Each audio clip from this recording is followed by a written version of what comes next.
Okay, here I am joining from a little far away place in Sri Lanka. We are in Panadure district. It's interesting and trying to connect with the mindfulness for young adults. So actually last week also I couldn't conduct the session, but today I am trying to conduct it. And we were discussing a certain sutta that is nothing but the Mangala Sutta. Let me share the screen.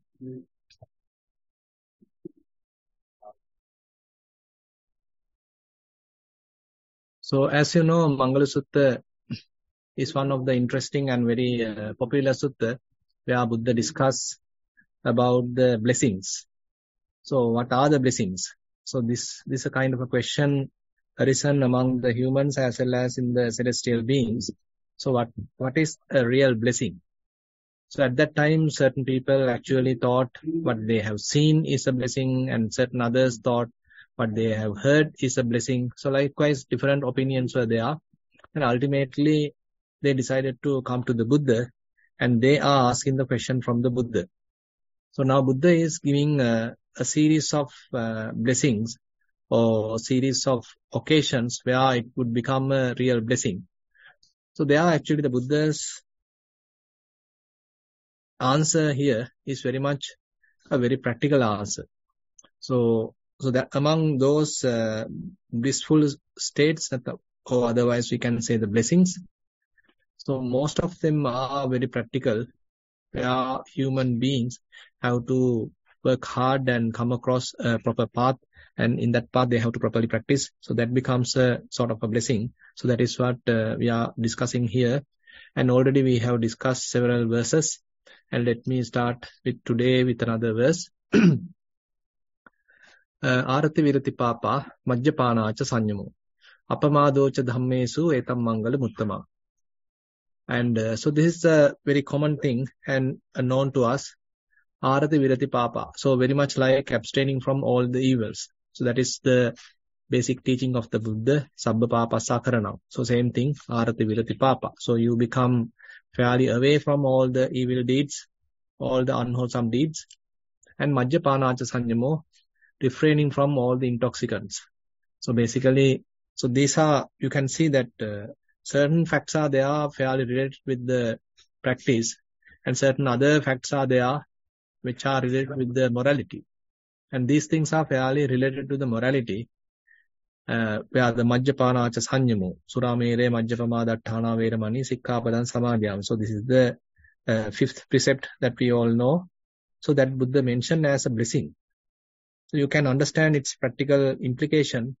So if one is a drunkard, so then it becomes a huge disaster to the whole family, to the whole village, or even to the whole society. But on the other hand, if one is a sober person and he is avoiding all different kinds of intoxicants, so that means he's a dependable person, he's a trustworthy person, and he is a heedful person.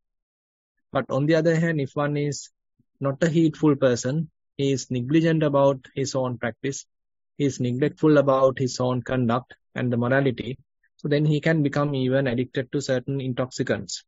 And today they have become a huge problem, and various different kinds of intoxicants are available today.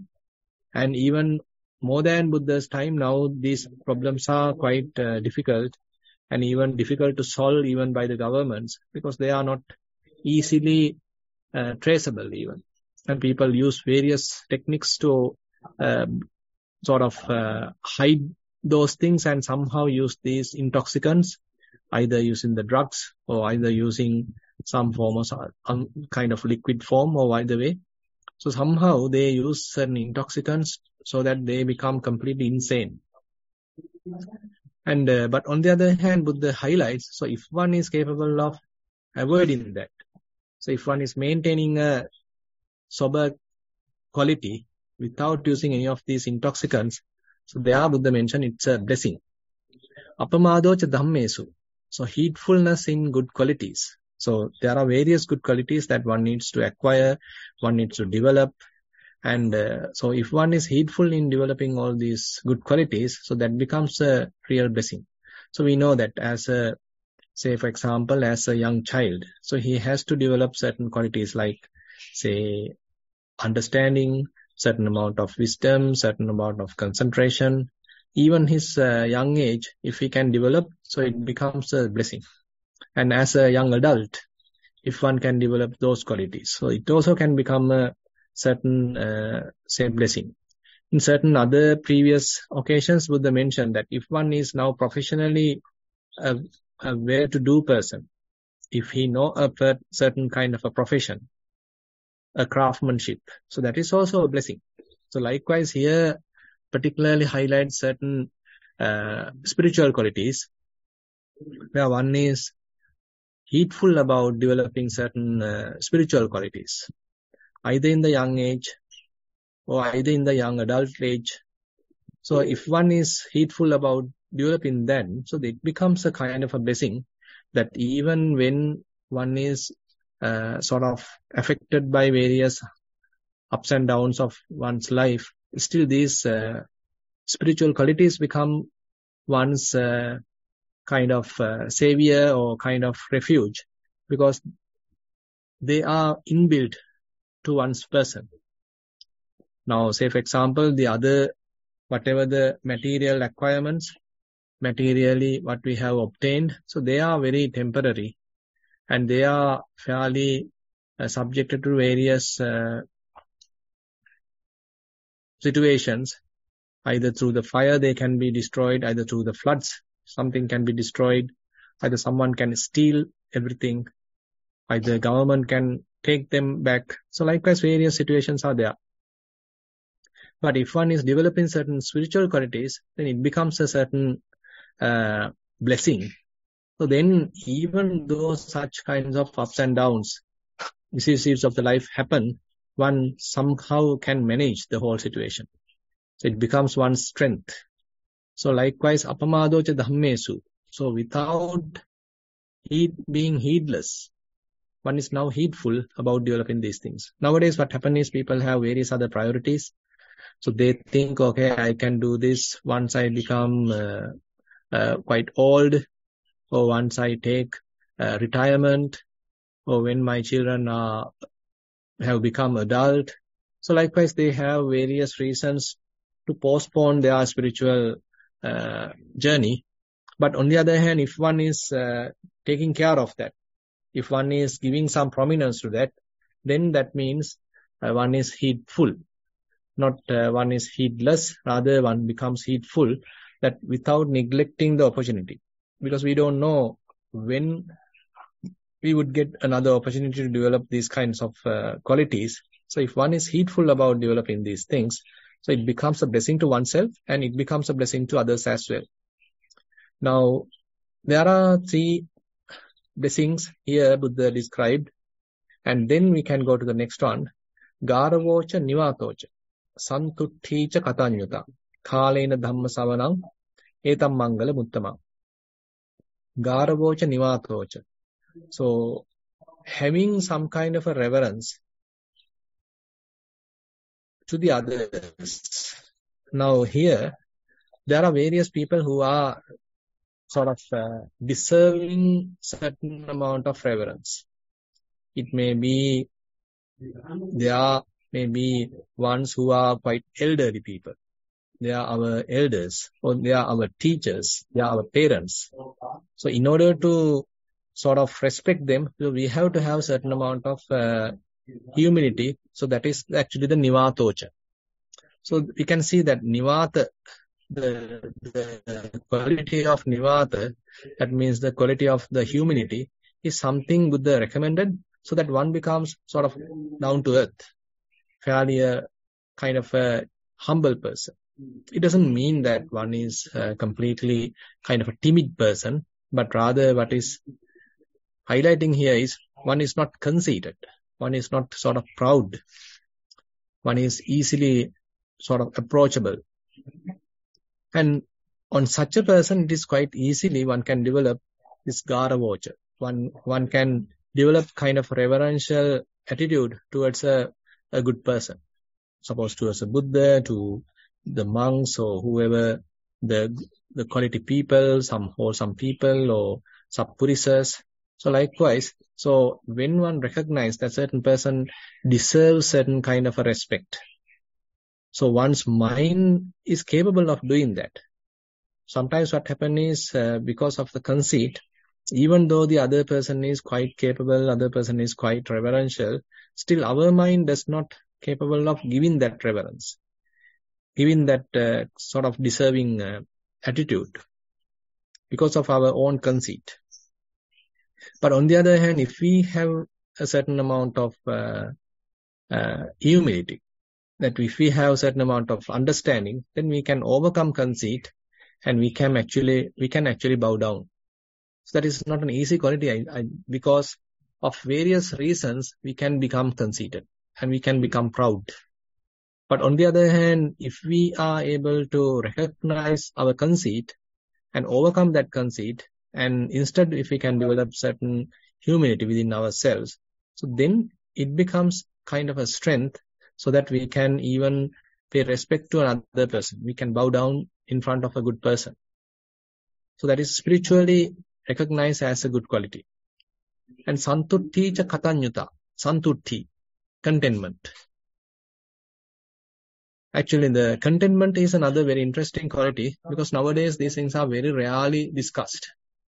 Nowadays what people are continuing is simply with the pressure principle.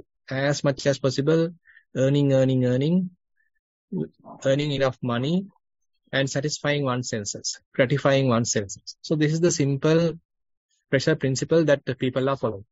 Especially the West and even now in the East, people are simply obsessed with this kind of a crazy kind of attitude where one is very much like infatuated with satisfying one's senses, gratifying one's senses, forgetting about any kind of a spiritual attainment, forgetting about any kind of a spiritual achievement.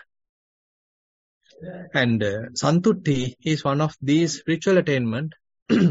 And not only that, this is even related to the material possessions as well. I assume that you have something, you have a particular job, you have a certain occupation, you have some wealth, you have a car, whatever it is. And when are we feeling enough?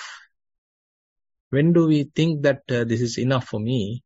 Now it is a time to dedicate some time for my family, to look after my children, look after my husband, look after my wife, or look after my own spiritual growth.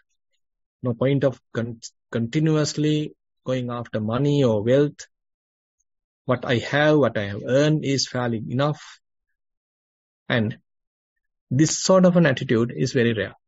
So people often actually go after many achievements, one after the other, never stopping, never looking back, and never being satisfied, and always have kind of an unsatisfaction, always have some sort of a frustration.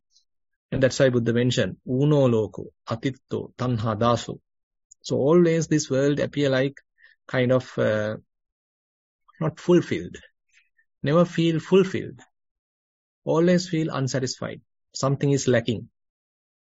But on the other hand, if one feel that now I am very much like fulfilled, what I have material is enough, I can maintain my family, I can maintain my career, I can maintain my life. So I have some wealth. So if I have such kind of a contentment, so that gives us a lot of release in our mind. Otherwise, what happens is we are continuously going after, we are continuously frustrated, continuously have some kind of a stress because we never feel satisfied. We never feel that we are fulfilled. Actually, it doesn't mean that we become sort of a passive or kind of defeated kind of a person. Rather, we have certain other objectives. So we have certain other priorities. Rather than merely using our life for whole purpose of satisfying senses, or satisfying, gratifying senses, or achieving certain materialistic achievements. So you have some kind of another approach, another alternative goal, which is even worthy of trying. So that's why here we can see, so santutti comes in different forms.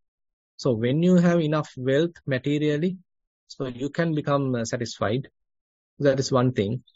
And even while meditating, if we have some kind of always kind of a greedy approach, or always feeling that I don't have anything, I have a lot of expectations, I want to become this, I want to become that. So that's kind of a sort of expectation-based attitude. If we have such, then it is quite difficult even to meditate. So while meditating, we have to have a very relaxed, very calm, satisfied kind of a mood. So then only we can say, okay, my meditation is growing carefully, growing happily, because we are in a kind of a relaxed mood. We are not in a frustrated mood, unsatisfied mood, but rather one is in a very relaxed, satisfied mood. This is quite important. So this contentment is something that Buddha fairly highlighted. Even Buddha mentioned that is the greatest wealth. Santutti paramang dhanam. So satisfaction or this contentment is the greatest wealth. Not that you have many cars and many lands and many houses and all these things. Rather the contentment. Contentment is the best or the supreme kind of wealth according to the Buddha. You can see that mentally how kind of a release that it gives us. So when we are often going after many this and that, always driven by craving, so never being satisfied, never feel satisfied, never feel any kind of a happiness, because always going after something. Many ambitions are there, many future expectations are there, and we can't say that we can fulfill all of them. So every time there will be a unsatisfied, unfulfilled desire. But on the other hand, if we maintain kind of a mentality where we can be satisfied, okay, I have enough, I'm now satisfied, I'm contented. So that gives us a lot of mental release. Instead of stress, now you feel satisfied. You release your stress. So that's why even in the meditation, so that's why we ask yogis, okay, don't keep any expectations when you are meditating. So that expectation can become a hindrance. But if you simply continue your practice as a habit, as a kind of a gratitude towards the Buddha, it's a kind of an exploration towards the Dhamma. So then it is not kind of a sort of a huge expectation. Rather, it's a kind of a duty that you are doing. It becomes a habit of your life. So then you can be quite satisfied. You even can be happy with little things. Even if you have a certain amount of little resources, still you can maintain certain satisfaction. Not that you have to be a billionaire to be satisfied. Rather, even with little things, you can be satisfied. Even with a little breeze, you can be satisfied. Even with the birds chirping, you can be satisfied. Even when you see the sky, you can be satisfied. So likewise, these little things can make you happy. So when you are attuned to that, so that's the meaning. So how we can have that kind of a contented attitude. So if one has that, then Buddha mentioned, okay, it is a real blessing. Santutti. And the last one, Katanyuta. So this is a very rare quality nowadays. So people are completely selfish. They easily forget someone else's help even. So they don't have any kind of a gratitude. So people are very rarely grateful nowadays. So they easily forget what others have contributed, how others have helped. So instead they become fairly selfish. They ignore others, or they neglect others, or they even sort of belittle someone else's help. But on the other hand, what Buddha expects is the gratitude. So towards our parents, some sort of a gratitude. Towards our, say, elders, some kind of a gratitude. Towards our, teachers, some amount of gratitude. To our friends, maybe a gratitude. So whoever helping us, whoever taking care of us. So then, so kind of a heartfelt gratitude. So if one has that heartfelt gratitude, so it is actually a part of mindfulness. Actually, when you are developing mindfulness, so you become fairly self-aware, about your own body and about your own emotions. And you probably may understand if you do something to someone else, and if that particular person, the receiver, give a little bit of a thank, little bit of an appreciation, it boosts you. It is not that he's boosting your ego, but rather a kind of a genuine appreciation. If he has done, then it's a kind of an innocent happiness that you can enjoy. Not that you are trying to boost yourself as an ego, rather a very innocent kind of a happiness when someone is being grateful. So that's why when we pay respect to the Buddha, we pay respect to the teachers, so actually then probably in one sense we can say that we are developing certain amount of humility and we are overcoming the conceit. And on the other hand, we are developing the gratitude. So, and Buddha mentioned, so this gratitude is something very rare. And certain suttas are there which is mentioned. And nowadays, this gratitude is a very rare quality. People not often have this sort of a quality. And Buddha mentioned to recognize a sappurisa is a very, very important quality. In order to distinguish an asappurisa and a sappurisa, Buddha mentioned a sappurisa is endowed with this gratitude. Even a little help that someone is done upon him, so he can easily remember that. Like something written in a stone, he can remember even a small help, even a little help, a little contribution someone has offered him, so he can easily remember that. It might have done long time ago, but still he can remember that. So that is the kind of a mentality that Buddha highlights, and the Buddha mentioned. So you can use now whenever you want to recognize a sappurisa, a good person. So if he has this gratefulness, if he's showing this gratitude, so then he should be a good person. So you can see how Buddha is taking us to a different dimension, rather than nowadays what we are using as different scales and different money-related, finance-related certain scales. Here, Buddha is taking certain other standards. Say, for example, the first one, Buddha say, Garavocha Nivatocha, where one has the quality of making reverence, bowing down in front of a good person. And basically the humility. And on the other hand, having certain amount of contentment. And again, having the gratitude. And then the last one here mentioned in this particular verse, Kalena Dhamma Savana. So, having a good Dhamma sermon, listening to certain good Dhamma sermon, so that one become actually connected with the Dhamma. So you know that even for a Sotapanna, Buddha mentioned, if you are even a Sotapanna, if he's listening to certain Dhamma, and if he's actually particularly capable of connecting it with his own practice. Say, for example, you are hearing a Dhamma sermon, and it explains certain very interesting qualities or certain interesting Dhamma, and you as a Sotapanna, for example, Buddha say, a Sotapanna actually connects that. He listens eagerly about it. Carefully he listens, and he connects with that Dhamma.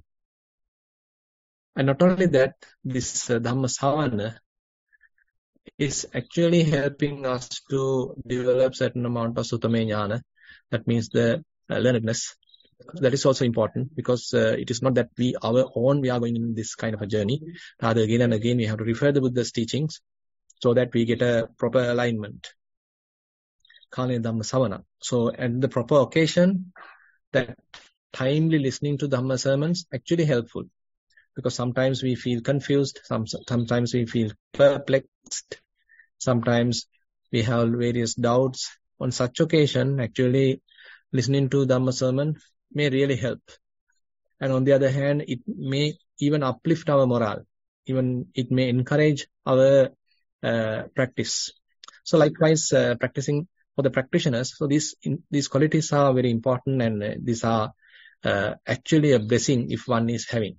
So with that, I like to conclude today's Dhamma sermon. Now I like to open the session for questions.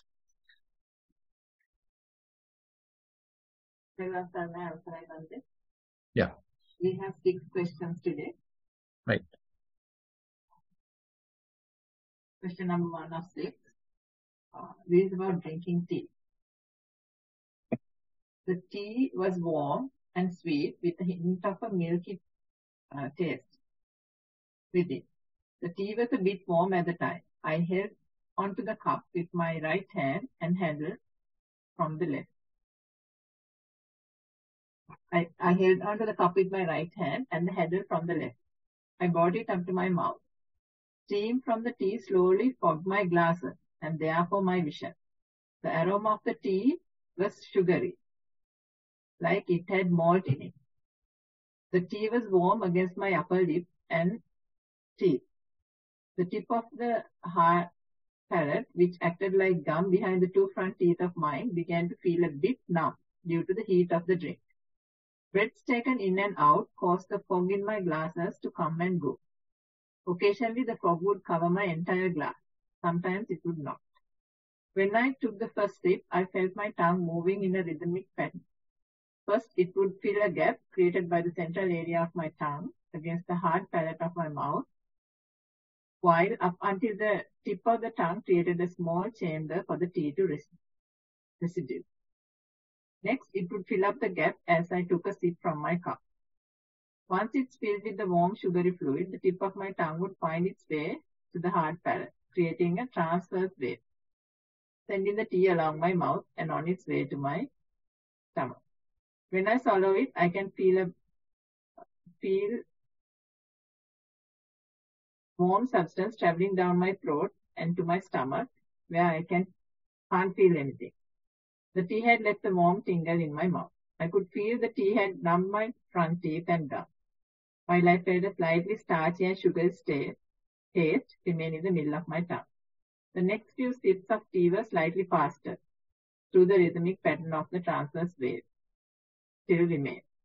Once I had made my way to the last few sips of tea, I slowed down a bit, noticing the bits and pieces of the tea that had sedimented at the bottom of my cup.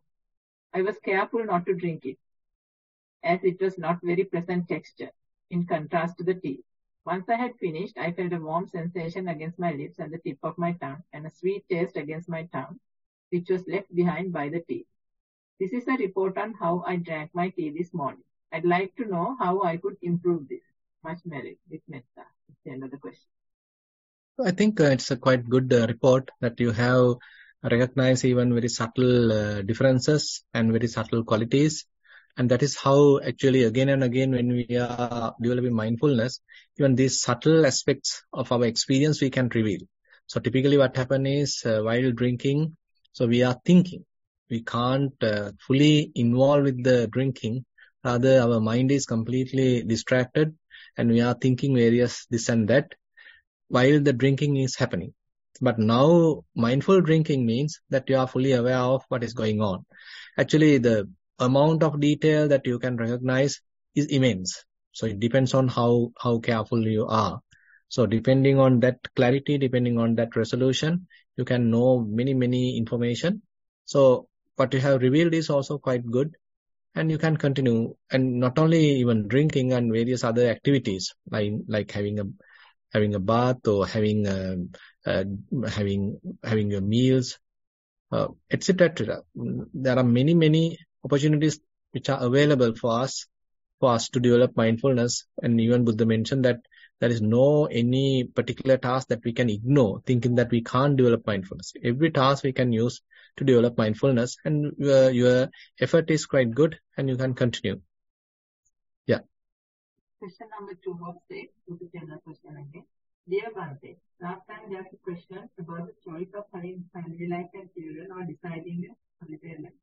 Most of our situations are different, as we do not have such a choice and found spiritual practice after having family life and children. What is the best course of action for someone like that, who found Dhamma in the later part of their life? I may have repeated this question as the second time sending this across due to internet problems. So now we got only one, so that's fine. So much merit for Bhante's service with metta. That's the end of the question. So I think, even at our, say, after having married, then say you have children, but still you have some inclination towards the Dhamma path, so that's a good sign. And if you have that opportunity, that's a blessing. Even at your, say, as a parent now. But now you need to find time, and you may have a lot of other dedications, you may have a lot of other obligations. And among all these obligations, how to find time may be a challenge. But if you have the sort of a desire to continue the path, if you have the desire to have certain amount of spiritual development, definitely you may have the opportunity to find times as well. So find your time as much as possible. And if your children and your spouse is actually giving you enough support, that is also a blessing. Because sometimes, because of many family commitments, sometimes you can't practice. Because of your children, their commitments, you can't practice. So likewise, many difficulties are possible. But if you don't have such things, if your children are supportive, and if your wife, husband is supportive, then it's a real blessing, and you can continue the path as much as possible. Yeah. Question number 3 of 8 is the Dhammasama question. Dear Venerable Sir, what is the best meaning of avijja for a practitioner who follow the mindfulness-based Dhamma path? Is something such as self-view associated with everything we do, or something which might not be linked to the practice, or some unknown Dhamma? With metta, that's the end of the question. No, actually, avijja at different forms in Dhamma it is explained. And say, for example, the best explanation is with respect to the Four Noble Truths. If you don't know about the Four Noble Truths, you have never heard about it, and again you have never practiced according to the Four Noble Truths. So then it's a kind of an ignorance. So that is the main ignorance Buddha mentioned. So not knowing the Four Noble Truths. Actually, knowing the names of the Four Noble Truths is not exactly mentioned here, that even a Sunday school child may know that. But mostly what is necessary is that properly knowing the noble truth of suffering, properly knowing the noble truth of the cause of suffering, properly knowing the noble truth of the cessation of suffering, and properly practicing knowing the Noble Eightfold Path. So likewise, ignorance here is not knowing that, and you are not doing according to that, or you are not practicing according to that. So that becomes the major ignorance. So on the other hand, when one starts practicing slowly, this ignorance will be reduced, because you are now slowly practicing the suffering or the dukkha satya you are trying to understand. So that is what we try to do at the first half of the, say, Satipatthana, that you are exploring the 5 clinging aggregates, Panchupadanakkhandha, you are trying to understand. So that understanding actually leads to sort of overcome the desires, the tanha, the craving, slowly diminish as a result of the practice. So in that sense, we can say your practice is helping even to abandon the second noble truth. That is samudaya saccang pahatabba. So the second noble truth has to be abandoned. So that is where the practice actually helps us to even abandon the second noble truth.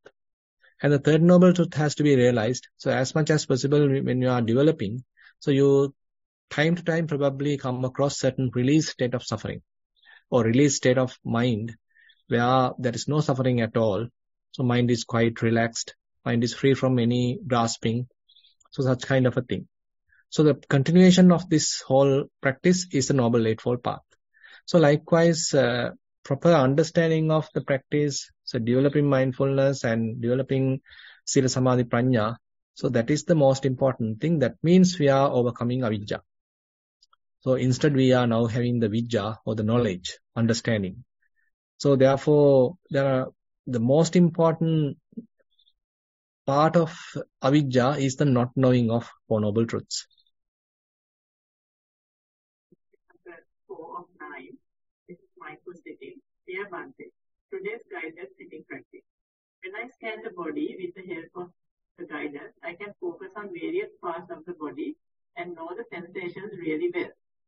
When I come back to breath afterwards, it seems very subtle or almost disappeared. If I do the sitting practice without a body scan and guidance, I can observe the gross breath breath better. I can find the differences between the in-breath and out-breath, also between consecutive breaths, and also observe how these sensations fade away. It takes about 10 to 15 minutes of continuous attention and mindfulness on the sensations around breathing for the breath to disappear completely. Afterwards, I feel more calm and serene, spacious silence than the body scan method, where I could not feel the evolution of the breath that much. My question is, now I have these two techniques to enter the subtle breathing stage, which results somewhat different outcomes. To move forward with the practice, which one should I use again and again? With metta, that's the another question. I am sorry, Chamila, I couldn't properly read the sort of those two methods that he has used. Can you repeat the two methods? In the body, with the help of the guidance, I can focus on various parts of the body and know the sensations really well. When I come back to breath afterwards, it seems very subtle or almost disappeared. If I do the sitting practice without a body scan and guidance, I can observe the gross breath better. I can find differences between the in-breath and out-breath, also between consecutive breaths, and also observe how these sensations fade away. It takes about 10 to 15 minutes of continuous attention and mindfulness on the sensations around breathing for the breath to disappear completely. Afterwards, I feel more calm and serene, spacious silence than the body scan method, where I could not feel the evolution of the breath that much. My question. Actually, yeah, I got the point. So basically, through careful observation of breathing, you can come to a situation where breathing becomes fairly subtle, almost like disappeared. On the other hand, you can continue actually observing various other sensations, and while you continue that, again the breathing becomes subtle. So these are the two phenomena that you are sort of practicing. So I feel now the different advantages are there in both opportunities, in both approaches. Say in the breathing exercise, say for example, you are continuing with Anapanasati without shifting yourself to something else. So there are the opportunities that you are continuously maintaining very sort of consistent approach without shifting to anything else. So it is easily that your breathing becomes subtle. That's obvious. But on the other hand, when you shift your attention to various sensations available throughout the body, so you are doing certain amount of investigation here and there. And later when you switch back to breathing, it becomes subtle. But the important thing is why we are doing it. So this whole sequence or this whole exercise is to develop certain amount of wisdom primarily. And I feel in the second approach that when you are observing various subtle sensations, so that an opportunity is there for you more than you are continuously watching the breathing. Because, I mean, if you are expecting your breathing to calm down, you simply therefore has a very relaxed mindset. So that is one advantage, of course. But on the other hand, what is the amount of wisdom that you have gathered through that exercise? But on the other hand, assume that you are observing various sensations, that you are carefully investigating their behavior. That gives us a lot of opportunity to develop wisdom. The breathing actually has become kind of a technique for you to start this investigation process. So to sharpen your tools so that you can continue this investigation process. So this investigation is where you are sort of developing fair amount of wisdom. So I therefore prefer to tell you, even though your breathing does not become subtler, still continue this observing various sensations. So if you can carefully recognize various characteristics of the sensations, how they are arising, how they are changing, how they are passing away, all that different characteristics of various sensations, that gives you a lot of understanding. And a lot of internal sort of, we can say, at the very subconscious level, thorough understanding is there as a result of this thorough investigation. So I therefore like to tell you, so do this investigation of many sensations, and you don't need to even switch to Anapanasati if this investigation is continuing properly, thoroughly, because this helps you to develop even enlightenment factors, Vajjangas. So this is the path actually we need to continue. Yeah. But just wondering if there's a difference, whether you can hear me properly. now? Earlier. I can hear you, but there's a little bit of echoing happens, but anyway, I can manage. Question number 5 of 9. Yes. 5 of 9? 5 of 9? Okay, continue. Dear Bhante, can we assume internet-based content as intoxicants, which destroy good qualities of mind, creating craving and addiction? Therefore, can we refrain from them, considering under breach of the 5 precepts? That's the end of the question.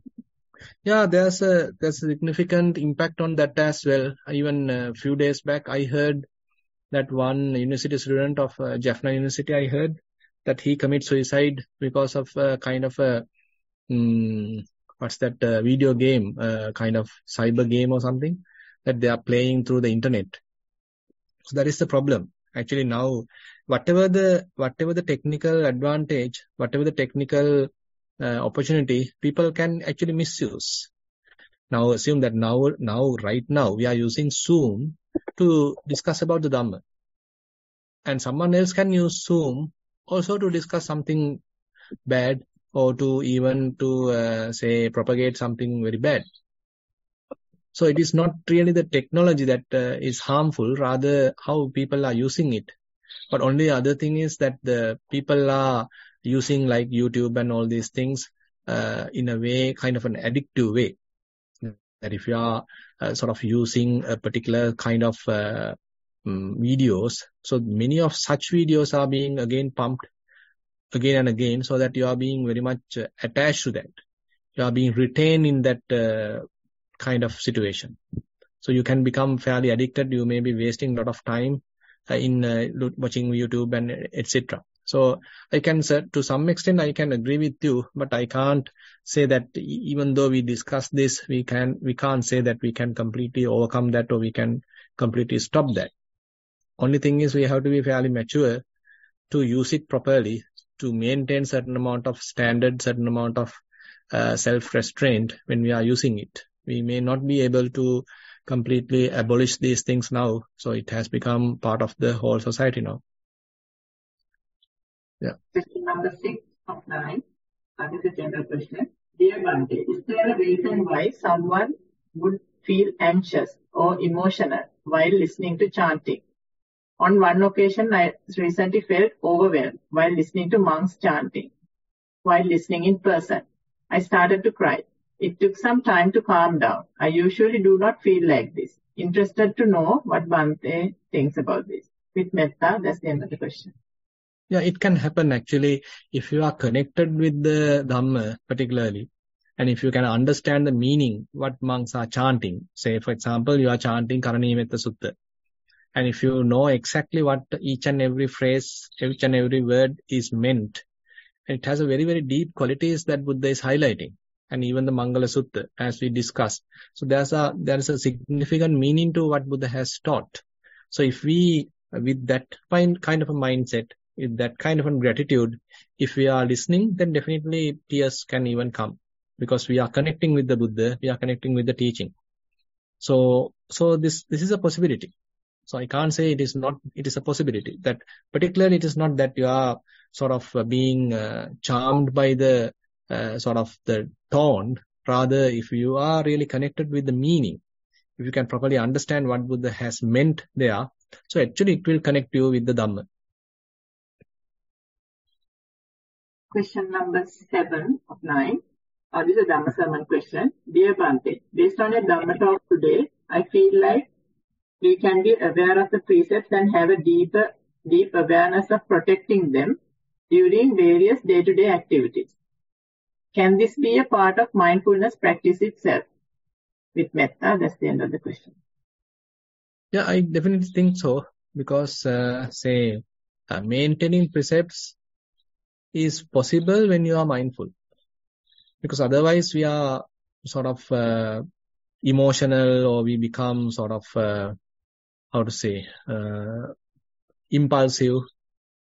Because we can't maintain, we don't have enough mindfulness.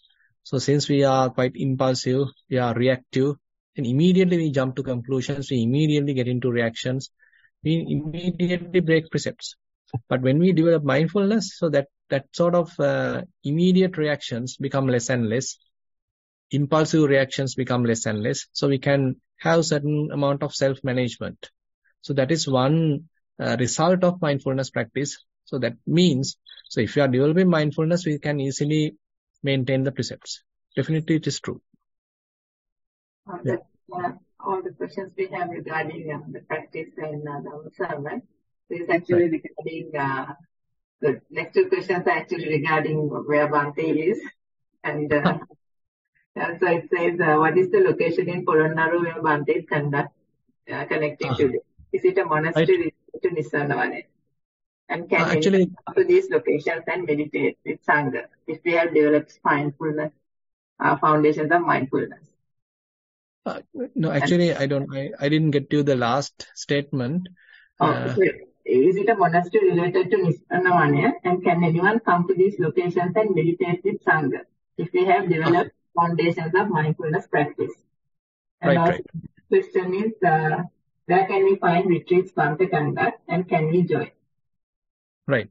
So basically, here is one monastery called Arya Dhamma Monastery, located in the Aralagangwila, or it is in between Aralagangwila and the Dehiyatta Kandiya in Polonnaruwa district.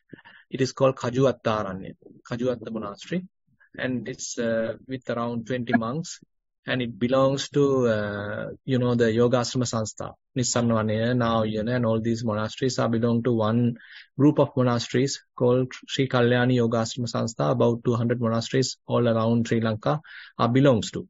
So this monastery is not directly belong to Nissarana, but this belongs to the whole system or whole group of monasteries that we all are belong to. And so we can easily come here, and actually certain monks who were in Nissarana now are practicing here at this monastery. So they invited me to come and conduct a retreat, 7 days retreat. Now today is the last day. So I came here on last Sunday, and now tomorrow only I am leaving back to Nissarana. So it's also a very interesting place, and fair amount of space is available, and enough facilities are available, and people are very friendly, and the innocent people, and so I find it very good, and they are honestly practicing. So that is the most important thing. That's why I also feel energetic. I also feel sort of helping them. So they are practicing honestly. So, I mean, they are honestly practicing, and those two monks have done a great job. So I also came here as a kind of a support for them, so that they get a kind of a boost, and the people are practicing also get a kind of a boost, and the dedication they are showing is most important. You know that they don't have like rooms and all the facilities like available in the Nissarana, but they were simply sleeping on the Dhamma hall, and somehow they are managing, and all 7 days many people are participating, and some are coming in the morning and leaving, but many others are using their basic facilities. They are simply using a mat and sleeping in the Dhamma hall, and they are continuously practicing. So that is the encouraging factor. So time to time I sometimes come to this place to encourage them. And on the other hand, I am conducting retreats at Kalalgoda, in the close to Kalawatugoda. That's an English medium retreat, once a month, 3 days retreat. And apart from that, myself or Bhante Dhammajiva conducting retreats at Chitta Vivekashrama in Colombo, that is in Battaramulla. Other than that, in Nissarana. Okay, back to you. We can post those names maybe on the chat window. Kajuwatta Monastery. Yeah. Kajuwatta Monastery. Kajuwatta Monastery in Aralagangwila.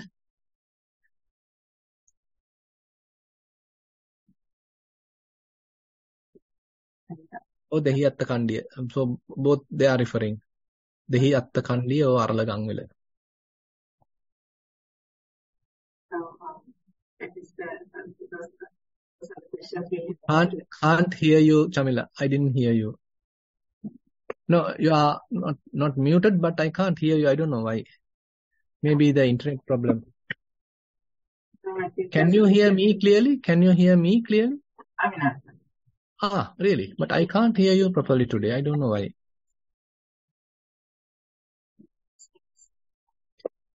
But I can't hear at all now.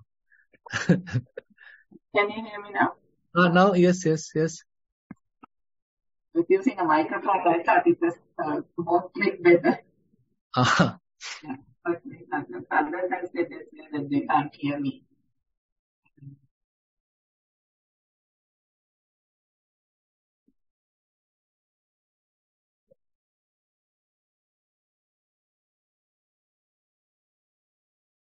Can you hear me now? Didn't get you. I can't hear you.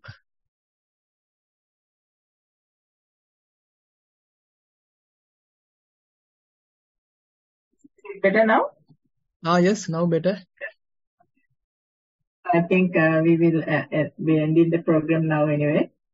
So those are all the questions we had for today. Okay, fine. Yes. So to end the program, we'd like to first thank Bhante for his valuable time, even with the busy schedule at the monastery.